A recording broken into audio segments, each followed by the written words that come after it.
Good afternoon, everyone, and welcome back to Girded with Truth. My name is Dwight, and for the next few days, I'm going to be talking to you guys about the topic of violence. And our text is actually taken from the book of Matthew, chapter 11, and we're reading from verse 7 all the way to verse 12. And it says this: And as they departed, Jesus began to say unto the multitudes concerning John, What went ye out into the wilderness to see? A reed shaken with the wind? But what went ye out for to see? A man clothed in soft raiment? Behold, they that wear soft clothing are in the king's houses. Verse 9. But what ye went out for to see? A prophet? Yea, I say unto you, and more than a prophet. For this is he of whom it is written, Behold, I send my messenger before thy face, which shall prepare thy way before thee.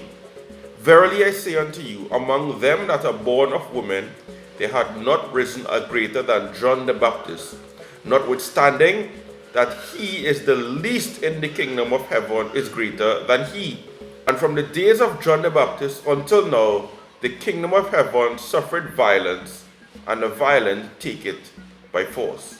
So, our text here, we find that if we read back a bit from Matthew chapter 10 and then read forward a bit to Matthew chapter 14, we're going to find two significant events. One being the opening or the start of the disciples' ministry as Jesus is sending them out into the world, giving them power and authority.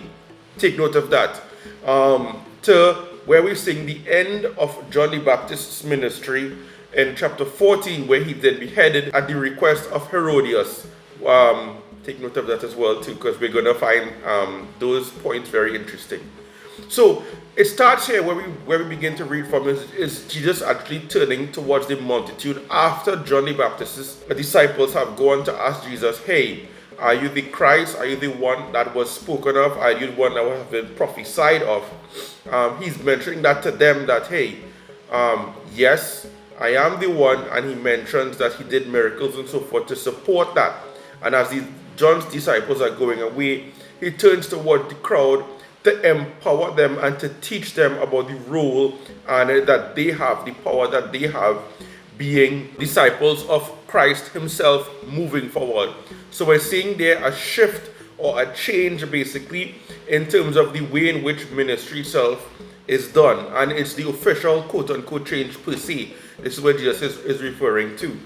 The modern church, unfortunately, has a really negative view towards the word violence and the word violent. Now, biblically speaking, when we get into those two words, we see it doesn't really match up with our modern view or what we perceive violence to be. So when I say I'm speaking about violence, I'm not speaking about it from the modern definition of violence, but what does the Bible itself say about that? Because Jesus himself says that the kingdom suffered violence and the violent take it by force. So what exactly is he referring to there? Now, the word violence and the word violent there, the word used for violence is biazo. That's basically the Greek meaning, which is to force or the act of forcing. So that in itself is an act or something to do, which is to force, violence, right? The word violent is biaste. Sorry, don't hold me to the pronunciation, meaning a forcer or one who forces. This is a state of being.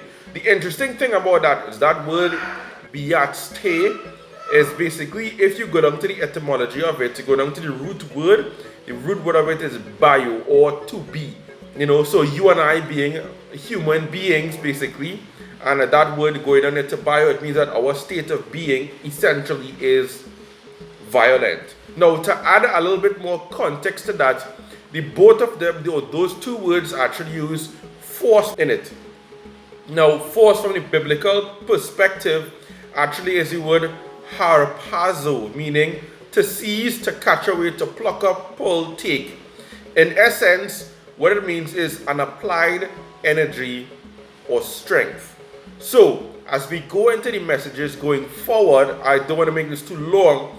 is I really want to take you guys into the understanding of violence with regards to what Jesus is saying here.